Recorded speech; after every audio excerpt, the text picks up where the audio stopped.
cockpit view through the goggles.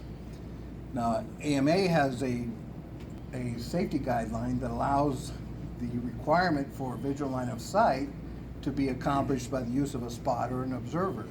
And that spotter is tasked with maintaining situational awareness, he's tasked with maintaining visual contact with the aircraft, and more importantly, he's tasked with monitoring the airspace and providing see and avoid guidance to the pilot for any manned aircraft that might come into the vicinity.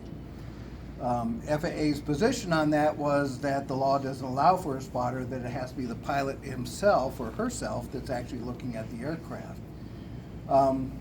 In August of 2014, we took exception to that and several other parts of the interpretive rule, and we filed a petition with the U.S. Court of Appeals asking the court to do a judiciary review of the interpretive rule on those areas that we were in disagreement on, one being FPV, along with several others.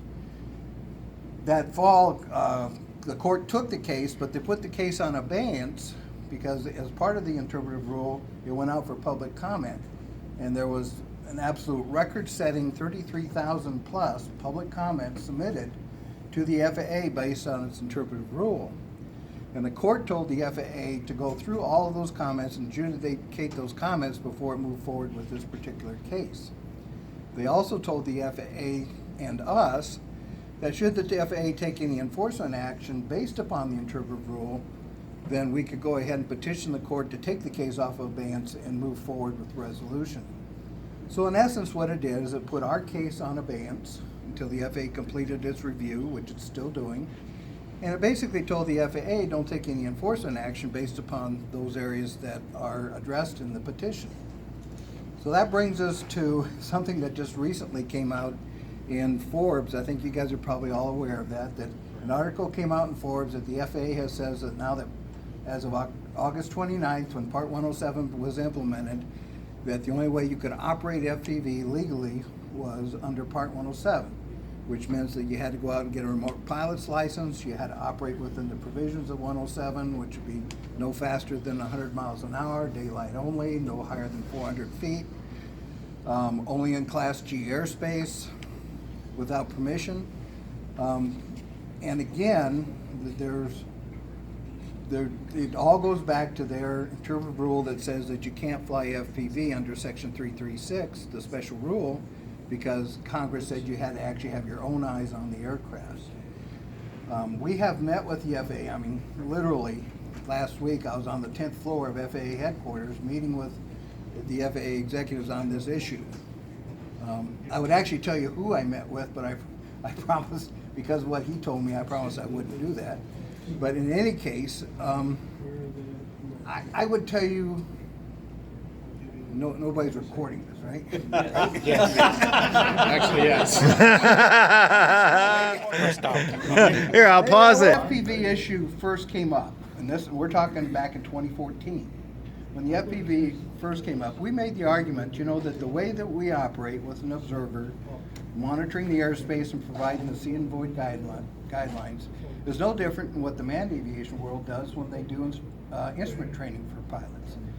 If you're a full-scale pilot, you want to learn how to fly under IFR or instrument conditions, they actually put you under a hood so that you can't see out the aircraft whatsoever. The only thing you can see is the instrumentation on the panel. And the person next to you, the instructor pilot, or if you're already an IFR certified pilot, the second observing pilot is then given the responsibility of monitoring the outside airspace and seeing and avoiding for any other traffic. Absolute identical situation that we're talking about with FPV from a safety standpoint. So, and I will tell you, for those that are recording, that in principle the FAA agrees with that. And quite honestly, we thought we had put the FPV issue to bed on that. And our expectation is that when the FAA finally comes out with its final clarification or revision of the interpretive rule, that'll reflect that type of understanding on how that could be done using an observer in a safe manner. That's not FAA's official position today because it hasn't completed its review of those public comments and hasn't officially revised or clarified the interpretive rule. But since June of 2014, we have continued, AMA, has continued to allow FPV operations, specifically FPV goggle operations, to occur as long as you have that second observer, what we call spotter, standing next to the pilot, monitoring the airspace, maintaining situational awareness, and helping the pilot in terms of scene avoiding other traffic. We also in that document add that that person has to have the ability to take over the controls of the aircraft if absolutely necessary to avoid a collision, which means you either have a buddy box or you literally take the transmitter and fly the aircraft out of the danger situation. So we have allowed operation, that's in our document 550, to continue for the last 2 years under the special rule for model aircraft, if you will. There's nothing in Part 107 or the new revisions to Part 101 that changes that. The article that came out in Forbes and the statement that FAA made was based on its original interpretation in 2014, which is currently under judicial review and is yet to be resolved and adjudicated until FAA finishes its final review of those public comments.